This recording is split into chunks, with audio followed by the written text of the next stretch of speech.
ఆంధ్ర రాష్ట్ర చరిత్రలో ఇంత దుర్మార్గమైన పాలన, ఇంత అన్యాయమైన పాలన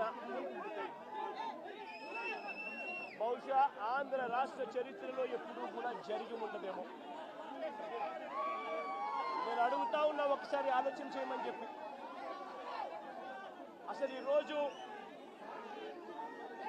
ఒక దళిత మాజీ పార్లమెంటు సభ్యుడు సురేష్ 4వ తారీఖున రాత్రి పూట హైదరాబాద్కు వెళ్ళి సురేష్ను ఒక దళితుడిని, సురేష్ను ఒక ఎక్స్ ఎంపీని అరెస్ట్ చేశారు. నేను అడుగుతా ఉన్న, రాష్ట్రమంతా కూడా వర్షాలతో అతలాకుతలం అవుతా ఉన్న పరిస్థితులు. విజయవాడలో చంద్రబాబు నాయుడు గారి వ్యవహార శైలి వల్ల దాదాపుగా 60 మంది పైచీలకు మనుషులు చనిపోయిన పరిస్థితుల మధ్య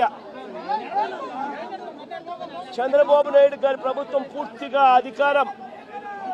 పూర్తిగా కూడా చంద్రబాబు నాయుడు గారి గవర్నమెంట్ అన్ని రకాలుగా ఫెయిల్ అయి మొట్టమొదటిసారిగా 60 మందికి పైగా చనిపోయిన పరిస్థితుల మధ్య విజయవాడ అంతా అతలాకుతలం అవుతా ఉంటే టాపిక్ డైవర్ట్ చేసేందుకు ఒక దళిత ఎంపీని, డిప్యూటీ మేయర్ భర్తను అరెస్ట్ చేస్తారు. అది 4వ తారీఖు రాత్రి. ఎందుకంటే ఇక్కడ చంద్రబాబు నాయుడు గారు పూర్తిగా